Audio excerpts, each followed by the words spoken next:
നമ്മുടെ കയ്യിൽ ഒരു സ്റ്റോക്ക് 230 ഉണ്ട്, സ്റ്റേജ് 230 ഉണ്ട്. കറക്റ്റ് രണ്ടിന്റെ ഡിഫറൻസ് നമ്മൾ എക്സ്പീരിയൻസ് ചെയ്തിട്ടുണ്ട്. അതെ അല്ലേ ബ്രോ? സ്റ്റേജ് 1 കുറച്ചാണ് ഓടിച്ചിട്ടുണ്ടല്ലേ? ഞാൻ സ്റ്റോക്കിലാണ് മേടിച്ചത്. സ്റ്റോക്കിലാണ് മേടിച്ചത്. അപ്പോൾ എല്ലാ സ്റ്റേജസും എക്സ്പീരിയൻസ്. അതെ. അപ്പം ഞാൻ ഇതിനു മുമ്പ് എനിക്ക് ലോറ ഉണ്ടായിരുന്നു, അത് നേരെ സ്റ്റേജ് 3 മേടിച്ചത്. അപ്പോൾ എനിക്ക് ആ ഒരു ബിൽഡ് എനിക്ക് എക്സ്പീരിയൻസ് ചെയ്യാൻ പറ്റിയിട്ടില്ല. ഞാൻ അങ്ങനെ ഒരു വണ്ടിയെ ഓടിച്ചിട്ടുള്ളൂ.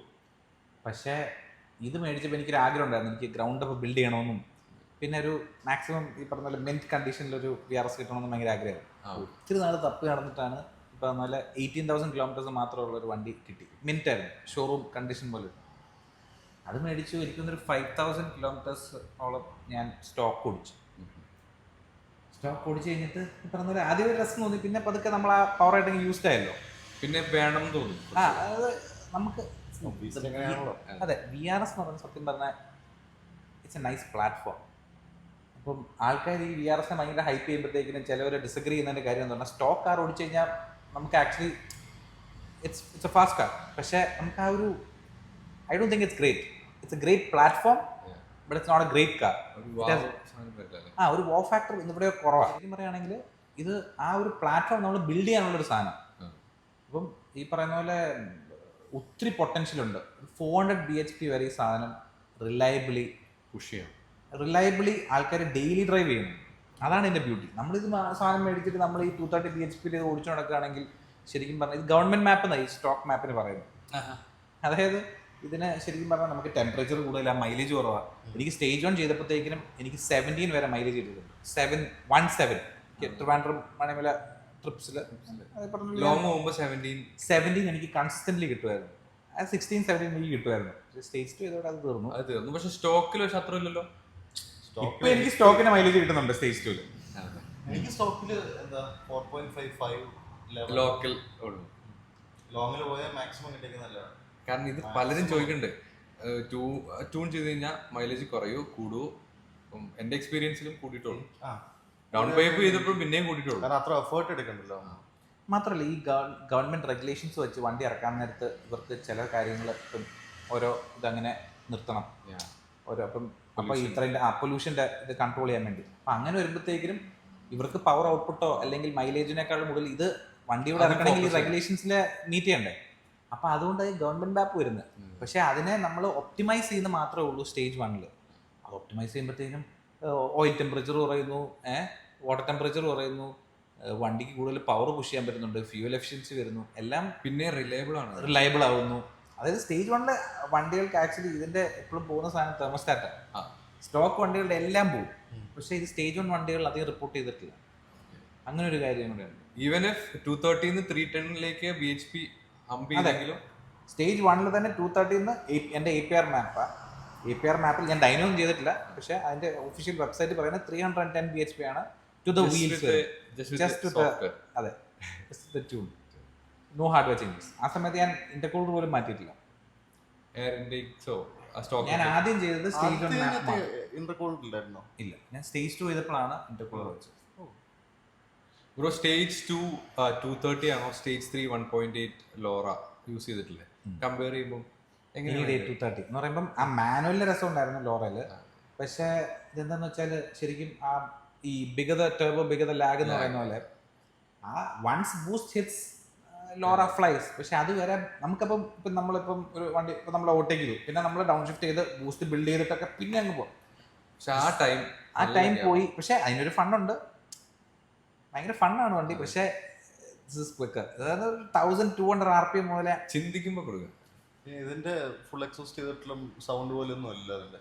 അതായത് ഡ്രാമ അതിന് പിന്നെ ഡ്രാമ കൂടുതല. അതായത് അതിന്റെ ടൈം എടുക്കും. പക്ഷെ ഈ പറഞ്ഞ പോലെ അതൊരു ഭൂകമ്പത്തിനുള്ള ഒരു ലാഗ് കഴിഞ്ഞിട്ടുള്ള ഒരു പോക്ക. നമുക്ക് ലൈക്ക് നമ്മൾ സ്റ്റേജ് 2 3 യൂസ്ഡ് ആയതുകൊണ്ട് പെട്ടെന്ന് സ്റ്റേജ് 3 ആകുമ്പോൾ കറക്റ്റ് ഈ പോയിന്റ് ആൻഡ് ഷൂട്ട് കിട്ടില്ല. പക്ഷെ ലാഗ് എവിടെയാണ്, ഏതാണ് സ്വീറ്റ് RPM എന്ന് മനസ്സിലാക്കി കഴിഞ്ഞാൽ പറ്റും. പിന്നെ ഞാൻ യൂസ്ഡ് അല്ലായിരുന്നു സ്റ്റേജ് 3. അപ്പൊ എനിക്ക് ലോറ ഉണ്ടായിരുന്ന സമയത്ത് വേറെ ആൾ ഓടിക്കുമ്പോഴത്തേക്കും ലാഗ് തോന്നും. പവർ കൊണ്ട് ബിൽഡ് ചെയ്ത് വന്ന് പിന്നെ സ്റ്റാർട്ട്സ് ഫ്ലൈ.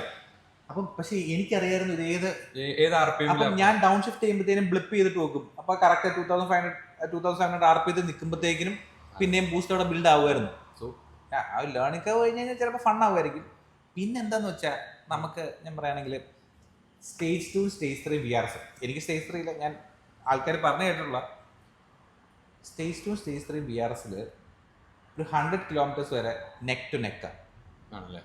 അത് സ്റ്റേജ് 3 ഔട്ട്പുട്ട് മൊത്തം വരുന്നത് 100 കിലോമീറ്റർ കഴിഞ്ഞിട്ടാണ്. അപ്പം നമ്മുടെ റോഡ്സ് എൻ്റെ ഡ്രൈവിംഗിൽ at least I like to keep it like 100 ആ 110 സേഫ് ലിമിറ്റ്സ് എന്ന് പറഞ്ഞാൽ ഓപ്പൺ റോഡ്സ് കിട്ടുമ്പോഴാണേലും നമുക്ക് ആ ഒരു എന്താ പുഷ് ചെയ്ത് ഓടിക്കുമ്പോൾ കേർവ്സ് ഒക്കെ എടുക്കുമ്പോഴത്തേക്കിനും, അല്ലാതെ ഈ ഹൈവേ പോകുമ്പോൾ നമുക്ക് വേണമെങ്കിൽ പറയുന്ന പോലെ 100 കഴിഞ്ഞ് 200 ഒക്കെ കഴിഞ്ഞ് പോവാം. പക്ഷേ എൻ്റെ driving style I think stage 2 is like sweet point ആണ്. പിന്നെ സ്റ്റേജ് 3 വന്ന് കഴിയുമ്പോഴത്തേക്കിനും ഓയിൽ ക്യാച്ച്, പിന്നെ അതായത് നെസസറി മോഡ്സ് പിന്നെയും കൂടുക, ഹാർഡ്വെയർ കൂടുക മൊത്തം മാറും. അതായത് പിന്നെ ഫ്യൂലിംഗ് മാറണം, high pressure fuel HPFP LPFP ഒക്കെ വെക്കേണ്ടി വരും. പിന്നെന്താ, പിന്നെ ഈ പറയുന്ന പോലെ വാട്ടർ മെത്രോൺ ഇഞ്ചക്ഷൻ ചെയ്യുന്നു, കാരണം ടെമ്പറേച്ചേഴ്സ് കുറച്ച് വെക്കാൻ വേണ്ടി അത് ചെയ്യുന്നുണ്ട് ആൾക്കാർ. അപ്പോൾ സ്റ്റേജ് 2 ഇപ്പം എനിക്ക് ഈ ഹാർഡ്വെയർ ആണ് കോസ്റ്റ് മൊത്തം കിടക്കുന്നത്. Stage 2 is like a sweet point where till 100 it feels like stage 3 with no lag. മറ്റേത് വിത്ത് ലാഗ്, പിന്നെ 100 കിലോമീറ്റേഴ്സിന്റെ അപ്പുറം നമുക്ക് ആ ഫണ്ട് കിട്ടാൻ അപ്പുറമാണ് ആ ഫണ്ട് കിട്ടുന്നത്. അതിന് ഇതിന്റെ ഓൾമോസ്റ്റ് ഒരു 6 lakhs-ഓളം അതിന്റെ മേലോട്ട് മുടക്ക് വരില്ലേ? സ്റ്റേജ് 3 വണ്ടികൾ ആൾക്കാർ ഡീൽ ചെയ്യുന്നുണ്ട്. And it's more reliable than stage 2 cars. Surprising. കാരണം ഇതെന്നു പറഞ്ഞാൽ സപ്പോർട്ടിംഗ് പാർട്സ് അവിടെ അതിനേക്കാളും കൂടുതൽ ആൾക്കാർ പറഞ്ഞിട്ട് സ്റ്റേജ് 2 എന്ന് പറയാൻ പറ്റില്ല, ആ പോയിന്റ് ആൻഡ് ഷൂട്ട് ഉണ്ട്. ആ point and shoot is actually ഹാമിങ് ദ കാർ. കാരണം ഭയങ്കരമായിട്ട് പവർ ഓവർവെൽഡ് ആവുക. സ്റ്റേജ് 3 എന്ന് പറയുമ്പോൾ ഇച്ചിരി കൂടെ സോഫ്റ്റ് ആയിട്ട് പവർ ഔട്ട്പുട്ട് വരുന്നത്, പിന്നെ ബിൽഡ്സ് ബൂസ്റ്റ് ലൈക്ക് ക്രേസി. അപ്പം സ്റ്റേജ് 2-നേക്കാളും റിലയബിൾ ആയിട്ട് സ്റ്റേജ് 3 വണ്ടികളാണെന്നാണ്. എപ്പോഴും നമ്മൾ ആ ബൂസ്റ്റിന്റെ അപ്പുറത്ത് കയറുന്നില്ല അല്ലെ? ബ്രോഡ് VRS കോമ്പിന്റെ അകത്ത് സ്റ്റേജ് 3 ഹാർഡ്വെയർ പണ്ടിലാണല്ലോ, ഒരു ടർബോയുടെ ആവശ്യം കൂടെ ഉള്ളൂ. പക്ഷെ എന്താണ് സ്റ്റേജ് 2 കീപ്പ് ചെയ്യാൻ കാരണം? ഈ പറഞ്ഞ പോലെ തന്നെ ഞാൻ ജസ്റ്റ് സേഫ് ആക്കി ഇപ്പം നിർത്തിയിട്ടുണ്ട് മോഡ്സ് വൈസ്. ഓക്കെ, അതായത് ഇപ്പോൾ ഈ പറഞ്ഞ ഓയിൽ ക്യാച്ച് ക്യാൻ തൊട്ട് ഈ പറയുന്ന റോട്ടർ എല്ലാം അപ്ഡേറ്റഡ് ആണ്. പക്ഷേ ഭയങ്കര ലാഗ് ആയിരിക്കും ഈ ഇപ്പോൾ കേസർ 4 ഒക്കെ വെച്ച് കഴിഞ്ഞാൽ തന്നെ. പിന്നെ അതിനുള്ള സ്ട്രീറ്റിലൂടെ അല്ലെങ്കിൽ ഞാൻ അങ്ങനെ സ്ഥലങ്ങളിലൊന്നും പോയി യൂസ് ചെയ്യുന്നൊന്നുമില്ലല്ലോ. ഇപ്പൊ തന്നെ ചുമ്മാ ഇത്രയും കൂടെ പൈസ ഇതിനകത്തോട്ട് ടർബോ ചെയ്ത് DTR ചെയ്യുന്ന ശരിക്കും മറ്റേ കോമ്പിയും 230 തമ്മിൽ മാറി മാറി ഉപയോഗിച്ചിട്ട് എന്താ രണ്ടും എൻ്റെ ഡിഫറെന്റ്. ശരിക്കും ട്രാൻസ്മിഷന്റെ ഭയങ്കര വ്യത്യാസം. ആ മാനുവൽ ഓടിക്കുന്നതിന്റെ രസം വേറെയാണ്. പക്ഷെ you can never be a DSG. ഒരു സമയം അവിടെ വേസ്റ്റ് ഇല്ല. പറഞ്ഞല്ലേ ഗിയർ ചിലപ്പം ഗിയർ അവിടെ ഷിഫ്റ്റ് നടക്കണ്ടോ എന്ന് പറഞ്ഞാൽ DQ250 അല്ലേ? DQ250 ആണ്. DQ250 പിന്നെ കുറച്ച് അറിയാൻ തോന്നുന്നില്ല. പുതിയ എനിക്ക് തോന്നുന്നു അതായത് DQ200 ആക്ച്വലി ഫാസ്റ്റർ, പക്ഷെ അതിന് ഇത്രയും ടോർക്ക് ഹാൻഡിൽ ചെയ്യാൻ പറ്റത്തില്ല, ഒത്തിരി ഫെയിലിയർ ഉണ്ട്. DQ250 എന്ന് പറയുമ്പോൾ അത്രയും ഫാസ്റ്റ് അല്ല, പക്ഷേ it's very fast, especially after the map. പിന്നെ സ്റ്റേജ് 2 TCU ചെയ്തിട്ടുണ്ട്. അപ്പം ശരിക്കും ഫാസ്റ്ററാണ്. It feels like a stop DQ200. സ്റ്റേജിലോട്ട് വന്നപ്പോൾ ഈ ഹീറ്റ് ഹാൻഡിൽ ചെയ്യാൻ വേണ്ടി ഇന്റർകൂളേഴ്സ്, ഒന്നാമതെ ഈ വണ്ടി ഈ പറയുന്ന പോലെ ജർമ്മൻ ആണല്ലോ, അപ്പോൾ അവിടെ ആംബിയൻ ടെമ്പറേച്ചർ ഇത്രയും കൂടുതലല്ല. ഇവിടെ ഈ നമ്മുടെ ഈ ടെമ്പറേച്ചറിൽ ഇട്ട് ഓടും. ഒന്നാമതെ ഇതിൻ്റെ ഈ 888 എൻജിൻസ് എന്ന് പറഞ്ഞാൽ ദേ റൺ ഹോട്ട്. അപ്പം ശരിക്കും പറഞ്ഞാൽ സ്റ്റോക്കിൽ തന്നെ ഇത്രയും കൂടെ വലിയ ഇന്റർകൂളേഴ്സ് വേണമായിരുന്നു. പക്ഷേ ഭയങ്കര സ്ലിമായി ഇന്റർകൂളേഴ്സ് വരും. അപ്പം ഈ പറയുന്ന പോലെ ഹീറ്റ് ഒരു പ്രശ്നം. അപ്പം ഹീറ്റ് കൂടും, ECU പവർ കട്ട് ചെയ്യും. അതുകൊണ്ട് അല്ലാതെ ഇന്റർകൂളർ വെച്ചെന്ന് പറഞ്ഞിട്ട് കൂടുതൽ പവർ കിട്ടുമെന്ന് എനിക്ക് തോന്നുന്നില്ല. പക്ഷേ പവർ അതെ, ആദ്യം നമുക്ക് 2 പുഷ്, എൻ്റെ സ്റ്റോക്ക് ആയിരുന്നപ്പോൾ സ്റ്റേജ് 1 ആയിരുന്നപ്പോൾ ഞാൻ 2 ലക്ഷം പുഷ് ചെയ്ത് കഴിയുമ്പോൾ പിന്നെ പുഷ് ചെയ്യുമ്പോൾ ശരിക്കും വണ്ടി പവർ ഡൗൺ ചെയ്യും. പിന്നെ ഡാരൽ വണ്ടി ഞാൻ കഴിഞ്ഞ ഓടിച്ചായിരുന്നു. ഡേ ടൈമിൽ ഓടിക്കുമ്പോഴത്തേക്കിനും വ്യത്യാസമുണ്ട്. അതായത് രാവിലെ ഓടിക്കുന്ന പോലെ അല്ല ക്ലൈമറ്റ് ചേഞ്ചിന്റെ, പിന്നെയും അതിന്റെ ഹീറ്റും എഞ്ചിന്റെ ഹീറ്റും. ഒരു മഴയൊക്കെ പെയ്തിട്ട് വൈകുന്നേരം രാത്രിയിലാന്ന് വിചാരിച്ചു. എൻ്റെ വേറെ തന്നെ ഒരു ശരിക്കും നല്ല സ്റ്റേജിലോട്ട് വന്നപ്പോൾ ഈ ഹീറ്റ് ഹാൻഡിൽ ചെയ്യാൻ വേണ്ടി ഇന്റർകൂളേഴ്സ്, ഒന്നാമതെ ഈ വണ്ടി ഈ പറയുന്ന പോലെ ജർമ്മൻ ആണല്ലോ, അപ്പോൾ അവിടെ ആംബിയൻ ടെമ്പറേച്ചർ ഇത്രയും കൂടുതലല്ല. ഇവിടെ ഈ നമ്മുടെ ഈ ടെമ്പറേച്ചറിൽ ഇട്ട് ഓടും. ഒന്നാമതെ ഇതിൻ്റെ ഈ 888 എൻജിൻസ് എന്ന് പറഞ്ഞാൽ ദേ റൺ ഹോട്ട്. അപ്പം ശരിക്കും പറഞ്ഞാൽ സ്റ്റോക്കിൽ തന്നെ ഇത്രയും കൂടെ വലിയ ഇന്റർകൂളേഴ്സ് വേണമായിരുന്നു. പക്ഷേ ഭയങ്കര സ്ലിമായി ഇന്റർകൂളേഴ്സ് വരും. അപ്പം ഈ പറയുന്ന പോലെ ഹീറ്റ് ഒരു പ്രശ്നം. അപ്പം ഹീറ്റ് കൂടും, ECU പവർ കട്ട് ചെയ്യും. അതുകൊണ്ട് അല്ലാതെ ഇന്റർകൂളർ വെച്ചെന്ന് പറഞ്ഞിട്ട് കൂടുതൽ പവർ കിട്ടുമെന്ന് എനിക്ക് തോന്നുന്നില്ല. പക്ഷേ പവർ അതെ, ആദ്യം നമുക്ക് 2 പുഷ്, എൻ്റെ സ്റ്റോക്ക് ആയിരുന്നപ്പോൾ സ്റ്റേജ് 1 ആയിരുന്നപ്പോൾ ഞാൻ 2 ലക്ഷം പുഷ് ചെയ്ത് കഴിയുമ്പോൾ പിന്നെ പുഷ് ചെയ്യുമ്പോൾ ശരിക്കും വണ്ടി ബോക്ക് ഡൗൺ ചെയ്യും. പിന്നെ ഡാരലിന്റെ വണ്ടി ഞാൻ കഴിഞ്ഞ ഓടിച്ചായിരുന്നു. ഡേ ടൈമിൽ ഓടിക്കുമ്പോഴത്തേക്കിനും വ്യത്യാസമുണ്ട്. അതായത് രാവിലെ ഓടിക്കുന്ന പോലെ അല്ല ക്ലൈമറ്റ് ചേഞ്ചിന്റെ, പിന്നെയും അതിന്റെ ഹീറ്റും എഞ്ചിന്റെ ഹീറ്റും. ഒരു മഴയൊക്കെ പെയ്തിട്ട് വൈകുന്നേരം രാത്രിയിലാന്ന് വിചാരിച്ചു.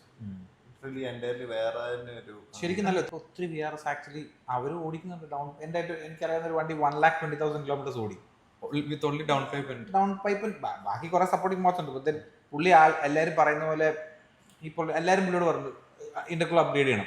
പുള്ളിക്ക് തോന്നി ഇത് പോകുമ്പോൾ ചെയ്യാം, അല്ലെങ്കിൽ എന്തെങ്കിലും ഫെയിലിയർ വരുമ്പോഴത്തേക്കും ചെയ്താൽ പോരെന്ന് തോന്നുന്നു. പുള്ളി ആക്ച്വലി ഒരു കുഴപ്പമില്ലാതെ 1,20,000 കിലോമീറ്റേഴ്സ് ഓടിച്ചു ഫുൾ സ്റ്റേജ് 2 ജസ്റ്റ് വിത്തൗട്ട്. ബാക്കിയെല്ലാം ഉണ്ട്, ഓയിൽ ക്യാൻ വരെ ഉണ്ട് വണ്ടിയിൽ, പക്ഷേ ഇന്റർകൂളേഴ്സ് മാറ്റിയിട്ടില്ല. അപ്പം ടെസ്റ്റിംഗ് ഇറ്റ് ഔട്ട്. എന്തുകൊണ്ട് എല്ലാവരും പറയുന്നു എനിക്കൊരു, പക്ഷേ ഈ പറയുന്ന പോലെ ഞാൻ ആ വണ്ടി ഓടിച്ചിട്ടില്ല. എൻ്റെ പേഴ്സണൽ എക്സ്പീരിയൻസിൽ നിന്ന് ഞാൻ പറയാം, എൻ്റെ വണ്ടി സ്റ്റോക്ക് ആയിരുന്നപ്പോഴും സ്റ്റേജ് 1 ഒക്കെ ആയിരുന്നപ്പോഴും ഇന്റർകൂളേഴ്സ് മാറുന്നതിന് മുമ്പേ വണ്ടി ഡേ ടൈമിൽ എടുക്കുമ്പോഴത്തേക്കിനും അത്രയും എനിക്ക് ഔട്ട്പുട്ട് തോന്നിയിട്ടില്ല. രാത്രിയിലും രാവിലെ എടുക്കുമ്പോൾ ഇച്ചിരി കൂടെ ഔട്ട്പുട്ട് തോന്നുമായിരുന്നു. അതുപോലെ 2-3 പ്രാവശ്യം പുഷ് ചെയ്തിട്ട് പിന്നെ തേർഡ് ടൈം പുഷ് ചെയ്യുമ്പോഴത്തേക്കും ശരിക്കും ECU പവർ കട്ട് ചെയ്യും ഈ ഹീറ്റ് കൂടുന്നത്. അപ്പം എനിക്ക് ഇന്റർകൂളേഴ്സ് മാറിയപ്പോൾ ആ പവർ ഡെലിവറി ഇച്ചിരിയും കൂടി എനിക്ക് പുഷ് ചെയ്ത് ഓടിക്കുമ്പം കൺസിസ്റ്റൻ്റ്ലി കിട്ടുന്നുണ്ട്. അപ്പം സ്റ്റേജ് 2 വന്നപ്പോഴത്തേക്കും അത് നെസസറി മോഡാണ് ആക്ച്വലി എന്നാണ് എനിക്ക് ഫീൽ ചെയ്യുന്നത്. അപ്പം I am very happy with it. അപ്പം പിന്നെ ഡൗൺ പൈപ്പ് മാറി, ഫുൾ എക്സോസ്റ്റ് ചെയ്തു, കാറ്റ് ബാക്കിൻ മാറി. എക്സോസ്റ്റ് ഏത് ബ്രാൻഡിന്റെ? റെയിംസിന്റെ വാൽട്രോണിക്. നമ്മൾ എക്സ്പെൻസീവ് ബ്രാൻഡഡ്, ഇപ്പൊ ഇതിനിപ്പോ നമ്മൾ ഈ റേഞ്ചിലേക്ക് വരുമ്പോഴേക്കും അത് ചെയ്യണം. അത് കീപ്പ് ചെയ്യുന്നതിന്റെ ബെനിഫിറ്റ് പെർഫോമൻസിൽ ഉണ്ടോ, അല്ലെങ്കിൽ ഒരു കസ്റ്റം അടിക്കുന്നതിനേക്കാളും? ഇപ്പം അത് പറയുകയാണെങ്കിൽ ബേസ് എനിക്ക് റെയിമസിന്റെ സൗണ്ട് ഞാൻ കേട്ടു, എനിക്ക് പേഴ്സണലി എനിക്ക് ഭയങ്കര ഇഷ്ടപ്പെട്ടു. ഒന്നാമത്തെ കാര്യം അതാണ്. പിന്നെ ഇതിന്റെ അത്രയും ലൗഡൊന്നും അല്ല ശരിക്കും, അല്ലല്ല ശരിക്കും, പക്ഷെ ഭയങ്കര ബേസിയാണ്. പക്ഷേ നമ്മൾ മര്യാദയ്ക്ക് പോകുമ്പോൾ വാൽസ് ഫുൾ ഓപ്പൺ ആക്കിയിട്ട് നമ്മൾ മര്യാദയ്ക്ക് വലിയ ഇപ്പോൾ ടർബോ ചാർജ് ആകുമ്പോഴാണ്. അപ്പം ഈ പറയുന്ന പോലെ ആ ബൂസ്റ്റ് ബിൽഡ് ചെയ്ത് നമ്മളങ്ങ് പോകുമ്പോഴത്തേക്കും വലിയ കാര്യം കൊടുക്കാതെ പിന്നെ കീപ്പ് ഇട്ട് 2,000 RPM ഒരു സൗണ്ടും ഇല്ല. എനിക്ക് കൊച്ചൊക്കെ ഉണ്ട്, കൊച്ചൊക്കെ സുഖമായിട്ട് ഇടന്നു ഒരു ഡ്രോണോ അങ്ങനത്തെ. ഇപ്പം നമ്മൾ കസ്റ്റം ചെയ്യാന്ന് പറയുമ്പോഴത്തേക്കും നമ്മൾ ഇത് ഈ കസ്റ്റം എക്സോസ്റ്റ് അടിച്ച് കയറ്റി കഴിഞ്ഞ് നമ്മൾ ആദ്യമായിട്ട് സ്റ്റാർട്ട് ചെയ്യുമ്പോഴായിരിക്കും അതിന്റെ സൗണ്ട് ആദ്യമായിട്ട് കേൾക്കുന്നത്. ഇഷ്ടപ്പെട്ടില്ല നമ്മൾ എന്ത് ചെയ്യും? അപ്പൊ ഞാൻ റീമസിന്റെ സൗണ്ട് കേട്ടിട്ടുള്ളൂ. എക്സ്പെൻസീവ് ആവും. അങ്ങനെ വരുമ്പോൾ ശരിയാ, ഒന്നും ചെയ്യാനില്ല. ചിലപ്പോൾ 2 റെസിനേറ്ററോ അല്ലെങ്കിൽ ഒരു മഫ്ലറോ എല്ലാം കയറ്റി അഡ്ജസ്റ്റ് ചെയ്താലും ഇപ്പൊ ഓൾറെഡി സാധനം കിട്ടില്ല. ഇത് അത്യാവശ്യം റിസർച്ച് ആൻഡ് ഡെവലപ്മെന്റ് ഒക്കെ നടത്തി. അതെ, റീമസിന് അതാണ് R&D ഉണ്ട്. അതാണ് ഇപ്പം കസ്റ്റം ഒരാള് ഇപ്പം നന്നായിട്ട് എക്സോസ്റ്റ് അടിക്കുമായിരിക്കും, പക്ഷെ ഈ വണ്ടിക്ക് വേണ്ടിയുള്ള സാധനം അല്ലല്ലോ അവർ അന്ന് ചിലപ്പോ എല്ലാം മൂടും പോയിരുന്നു എല്ലാം ചെയ്ത്. അതെ, ഭാര്യയോട് വഴക്കുണ്ടാക്കിയിട്ട് വന്നിട്ട് ഇത് മതി അടിച്ചു തീർന്നില്ല. ബെൻഡിനൊക്കെ ഒത്തിരി കാര്യമുണ്ട്. ഇപ്പം സ്റ്റേജ് 2 ചെയ്തപ്പോഴത്തേനും ഹാർഡ്വെയർ മാറ്റിയെന്ന് പറഞ്ഞാൽ ഇതിന്റെ പ്ലഗ്സ് മാറ്റി, കോയിൽ പാക്ക് മാറ്റിയിട്ടില്ല, സ്റ്റോക്ക് കോയിൽ പാക്ക് തന്നെയാണ്. പക്ഷെ പ്ലഗ്സ് മാറി, ഇറിഡിയമിന്റെ പ്ലഗ്സ് ഇട്ടു. പിന്നെ ഡൗൺ പൈപ്പ് മാറി, ഡൗൺ പൈപ്പ് DCAT മിൽടെക്കിന്റെ DCAT ഡൗൺ പൈപ്പ് വെച്ചു. കാറ്റ് ബാക്ക് മാറി, റെയിമസിന്റെ വാൽട്രോണിക് കാറ്റ് ബാക്ക് വെച്ചു. പിന്നെ ബ്രേക്സ് അപ്ഗ്രേഡ് ചെയ്തിട്ടുണ്ട്. ബ്രേക്സ് അപ്ഗ്രേഡ് ചെയ്ത്, അതായത് സ്റ്റേഷനിലോട്ട് വന്നപ്പോഴത്തേനും ശരിക്കും, അതായത് ബ്രേക്ക് നമ്മളൊരു നന്നായിട്ട് പുഷ് ചെയ്യുന്ന ആളാണെങ്കിൽ അത് നമ്മുടെ ഈ പാലാ പൊൻകുന്നം നമ്മുടെ മണിമല റോഡ്സിലൊക്കെ ശരിക്കും അങ്ങനത്തെ റോഡ് വരുമ്പോഴാണ് നമ്മൾ ശരിക്കും കർവ്സ് വരുമ്പോഴാണ് ശരിക്കും നമുക്കത് ഫീൽ ചെയ്യുന്നത്. ബ്രേക്ക് അപ്ഗ്രേഡിന്റെ അത്യാവശ്യം മനസ്സിലാവണത് കൺസിസ്റ്റന്റ് കുറച്ച് നേരം ഒരു 100-ന് മേളിൽ പോകുമ്പോഴാണ്, അല്ലെങ്കിൽ അതിന്റെ ആവശ്യമില്ല.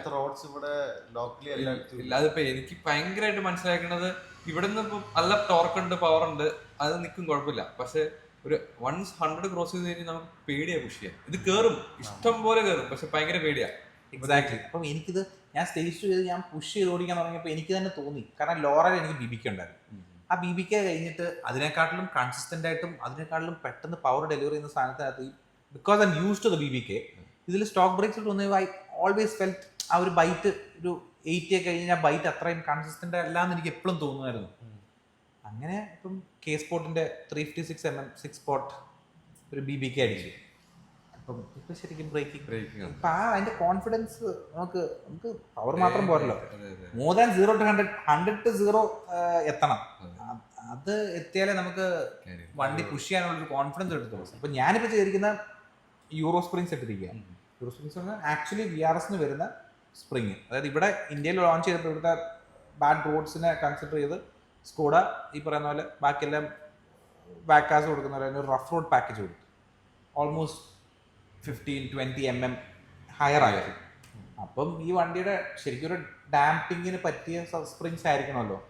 ഇന്ത്യ സ്പെസിഫിക് ആയിട്ട് അവർ ആ സ്പ്രിങ്സ് വന്നപ്പോൾ തന്നെ ഇച്ചിരി വേവി ആയിരുന്നു. ഇപ്പൊ ഹാപ്പിയാണ്, കാരണം ഈ ലോവറിംഗ് സ്പ്രിംഗ് ഇടുമ്പം പിന്നെ ഈ റിട്ടേൺ വരുന്നത് ഭയങ്കര ബമ്പി. അതെ അതാണ് ഭയങ്കര ബമ്പിയാണ്. പിന്നെ ഡാമ്പേഴ്സ് പിന്നെ ലീക്ക് വരും, അങ്ങനത്തെ ഇഷ്യൂ. ഇതിപ്പം കുഴപ്പമില്ല, കാരണം ഈ ഡാമ്പേഴ്സിനുള്ള ആക്ച്വൽ സ്പ്രിംഗ് ആണ് ഇപ്പൊ ഇട്ടിരിക്കുന്നത്. പിന്നെ എനിക്ക് ഭയങ്കരമായിട്ട് ഹാൻഡ്ലിങ് ഇമ്പ്രൂവ് ചെയ്തുള്ളത് ഡോഗ് ബോൺ ഇൻസേർട്ട് മേടിച്ചായിരുന്നു. ഡോഗ് ബോൺ ഇൻസേർട്ട് എന്ന് പറഞ്ഞാൽ എന്തെന്ന് വെച്ച് കഴിഞ്ഞാൽ അതിന്റെ ഫ്രണ്ടിലുള്ളൊരു മൗണ്ടാണ്. അത് മാറി കഴിയുമ്പോഴത്തേനും ഈ നമ്മൾ ഈ വീൽ ഹോപ്പിങ്ങും വീൽ സ്പിന്നും ഒക്കെ ഇച്ചിരി control. Wheel hopping wheel spin കഴിഞ്ഞ് കഴിഞ്ഞിട്ട് ഇങ്ങനെ നടന്ന് അടിക്കുമല്ലോ. ഞാൻ കേട്ടിട്ടുണ്ട്. അപ്പൊ ഇതിന് വീൽ ഹോപ്പിംഗിന്റെ ഇഷ്യൂ ഉണ്ട്, സ്റ്റോക്കിലും ഉണ്ട്. ടാറിന് ഇഷ്യൂ വരാൻ കാരണം ഈ സെയിം സംഭവം തന്നെ, പക്ഷെ ബാക്കിൽ വെയിറ്റ് ഇല്ലല്ലോ, സസ്പെൻഷൻ ട്രാവലുള്ള സസ്പെൻഷൻ കൂടെ, അതുകൊണ്ട് ഇതോ ഇങ്ങനെ കട്ടക്കട്ടേന്ന് അടിക്കും. പക്ഷെ നമ്മുടെ വണ്ടിക്ക് ഫ്രണ്ടിൽ എഞ്ചിനാണ്, അത്രയും ട്രാവൽ ഇല്ലാത്തതുകൊണ്ട് അത്ര ഹോപ്പ് ചെയ്യാം. 340i എന്ന് പറയും, 340i നമ്മൾ ഈ ചെറിയ എഞ്ചിനിൽ നിന്ന് അല്ലെങ്കിൽ ഈ വണ്ടിയുടെ 340i ഈ റോ പവർ നമുക്ക് ലൈക്ക് ബിഫോർ ട്യൂണിങ്ങിനോ നമുക്ക് വേറെ രീതിയിലാണ് കിട്ടുന്നത്. എനിക്ക് പേഴ്സണലി എന്തോ ഒരു ഫീല് കിട്ടുന്നില്ല. അതെ, ഞാനിത് വണ്ടി ഞാൻ ചുമ്മാ ടെസ്റ്റ് ഡ്രൈവ് ചെയ്തു BMW പോയിട്ട്. അപ്പോൾ ഐ വാസ് എക്സ്പെക്ടിങ് ലൈക്ക് ഭയങ്കര ഒരു, ഞാനൊരു സ്റ്റേജ് 2 VRS അവിടെ വന്നു, എന്നിട്ട് ഞാൻ ഈ 340iക്കകത്തോട്ട് കയറി. ഐ എം നോട്ട് ഹേറ്റിംഗ് ആണ് 340, ഐ ലവ് ദ കാർ. പക്ഷെ ഞാൻ എക്സ്പെക്ട് ചെയ്യുന്ന സാധനമൊന്നും അല്ല കിട്ടിയത്. അതായത് ഞാനൊരു ഡ്രാമ ക്വീൻ 230 ഇറങ്ങി ഇതിലോട്ട് കയറി. It was putting the power down efficiently and I was going like crazy speeds. പക്ഷെ ഒന്നും ഞാൻ അറിയുന്നില്ല. It's not, the car is just not scaring me, you know. ആ അഡ്രനലിൻ എനിക്ക് വരുന്നില്ല. അതാണ് കാർ ഇസ് ക്രേസി ക്വിക്ക്. പക്ഷെ നമ്മളൊന്നും അറിയുന്നില്ല. നമ്മളത് അറിയുന്നില്ലെങ്കിൽ 100%. അത് ശരിക്കും മനസ്സിലായത് കഴിഞ്ഞ ദിവസം എന്റെ ഫ്രണ്ടിന്റെ A4 ട്യൂൺ ചെയ്യാൻ പോയപ്പോഴാണ്. A4ഉം സ്കോഡ ഒക്ടാവിയയും ട്യൂൺ ചെയ്യാൻ പോയി. A4 പുഷ് ചെയ്യുന്നത് 220 HP കണ്ടാണ് ആഫ്റ്റർ ദ ട്യൂൺ. ഒക്ടാവിയ അത്രയും പോലും പുഷ് ചെയ്യുന്നില്ല. ഈ 3 വണ്ടിയും ട്യൂൺ ചെയ്തിട്ട് എന്റെ 1.5 140യുടെ ഫീൽ എനിക്ക് കിട്ടിയില്ല. Octavia was better than A4. A4ന് ഒരു 50 HP കൂടുതലായിരുന്നു. Just because of the refinement, insulation, നമുക്ക് ആ ഒരു പറഞ്ഞ സ്കെയറി സാധനം നമ്മുടെ കയ്യിൽ നിന്ന് പോണെന്ന് തോന്നുമ്പോഴാണ്. പക്ഷെ ഈ പറഞ്ഞ അതെ അതെ ആ ഒരു നമ്മളെവിടെയും നിർത്തണം തോന്നുന്നു. അവിടെ അപ്പൊ ഈ 340 വെരി ഫാസ്റ്റ് ആൻഡ് ഒരു ചെറുപ്പ് പോലും ഇല്ല ടയറിനോടൊന്നും. Point shoot and it's gone. ഒരു നോ ഡ്രാമ സിൽറ്റ്. അപ്പം പുതിയ 340 എന്ന് പറഞ്ഞാൽ ഭയങ്കര ക്വയറ്റുവാ. അതിന്റെ എം പെർഫോമൻസ് എന്റെ 3 ലക്ഷം രൂപയുടെ അതിന്റെ എക്സോസ്റ്റ് കാറ്റ് ബാക്ക്. അപ്പൊ എം പെർഫോമൻസിന്റെ കാറ്റ് ബാക്ക് വെച്ചിട്ട് ഒരു സൗണ്ട്. ഇപ്പൊ ഈ വണ്ടി റിയൽ വീൽ ഡ്രൈവ് ആണെങ്കിൽ ബ്രോ അത് ചൂസ് ചെയ്തേ ഈ വണ്ടി. പക്ഷേ ഇത് front wheel drive cost effective ആക്കാനായിട്ടാണ് ഒബ്വിയസ്ലി ഇവർ ഫ്രണ്ട് വീൽ ഡ്രൈവ്. ഈ കോസ്റ്റ് ഇവർക്ക് ഒരിക്കലും വരാൻ പറ്റത്തില്ല. പക്ഷെ ഇപ്പൊ ഫ്രണ്ട് വീൽ ഡ്രൈവ് ആക്കിയപ്പോൾ ഇവർ ചെയ്ത് എന്നാന്ന് വെച്ചാൽ ഇതിനൊരു LSD ഉണ്ട്, മെക്കാനിക്കൽ ഡിഫ് ഉണ്ട്. അപ്പം ഇത് ഈ പറയുന്ന പോലെ ഓൺ പേപ്പർ ഞാനൊരു അത്രയും ഇതായിട്ട് പറയുന്നതല്ല, പക്ഷെ നമ്മൾ റൈറ്റിലോട്ട് തിരിയുമ്പോഴത്തേക്ക് എൻ്റെ ലെഫ്റ്റിലെ പാഡ് ഇച്ചിരി പിടിക്കും.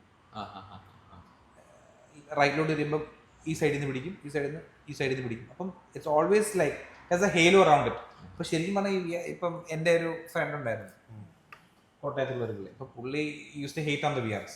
കാരണം പുള്ളി ഓൺ പേപ്പർ നോക്കി കഴിഞ്ഞാൽ ഇത്രയും power of front wheel drive doesn't make any sense.